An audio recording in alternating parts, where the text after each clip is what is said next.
اللہ فرماتا ہے کہ یہ جو روزہ ہے نا یہ خاص میرے لیے اور میں ہی اس کا بدلہ دوں گا. تو اللہ فرما رہا ہے جو انسان بھی رمضان کے مہینے کو پالے اسے چاہیے کہ وہ اس کے پورے روزے رکھے. اور اگر کوئی شخص بیمار ہو یا مسافر ہو تو دوسرے دنوں میں ان کی تعداد پوری کر لو.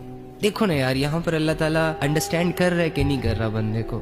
یعنی اللہ رب العزت ایک طرف کہہ رہا ہے کہ بھوکے رہو، پیاسے رہو، اور دوسری طرف ان لوگوں کا احساس کر رہا ہے جو بیمار ہے، جو مسافر ہے.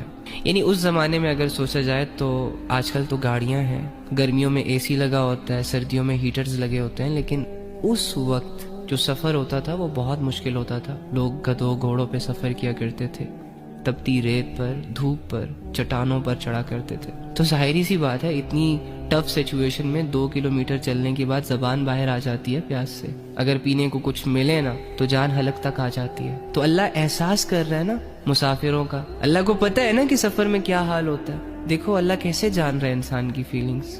تو مسافروں پر روزہ معاف کر دیا کہ اگر کوئی ضروری سفر ہے اٹس اوکے، نو پرابلم، آپ کے پاس آپشن ہے، چاہے تو آپ روزہ اسکپ کر دو. لیکن بعد میں پھر اس کی قضا بھی کرنی ہے رمضان کے بعد، جب تم ایزی ہو جاؤ، جب تم ریلیکس ہو جاؤ. اور بیماروں کو بھی دیکھو اللہ تعالیٰ کیسے انڈرسٹینڈ کر رہا ہے کہ بیماری میں انسان بہت کمزور ہو جاتا ہے. جنہوں نے بیماریاں گزاری ہیں انہیں پتا ہوگا، میڈیسن لینی پڑتی ہے، صحت کو مینٹین رکھنے کے لیے ڈائٹ لینی پڑتی ہے. تو اللہ تعالیٰ کر رہے ہیں نا انڈرسٹینڈ بندے کو، بندے کی سچویشنز کے مطابق. ہمارا رب تو جیتا جاگتا ہے، دیکھتا ہے، سنتا ہے، سمجھتا ہے، ساتھ ہے.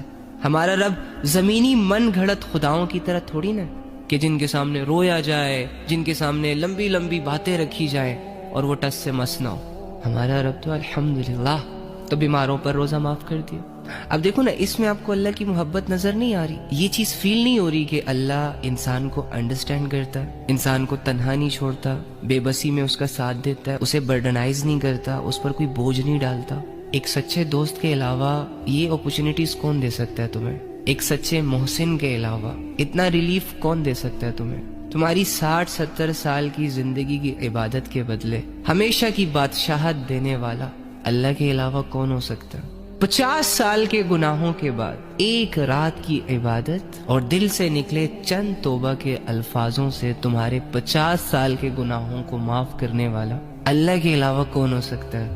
لیکن ایکچولی میں نا ہم بس اپنی اس زندگی کو لے کر جج کرتے رہتے ہیں. بڑے ججمنٹل لوگ ہیں ہم یار، غلط آبزرو کرتے ہیں ہم. حالت خراب ہے تو سمجھتے ہیں کہ جیسے سب کچھ ہی خراب ہے، اب زندگی میں کچھ بھی اچھا نہیں رہا. ابے یار تیرا رب تیرے ساتھ ہے، تو اپنے رب کے تعلق کو مینٹین کر کے رکھ. دنیا اجڑتی ہے تو اجڑنے دینا، تیرا لینا دینا ہی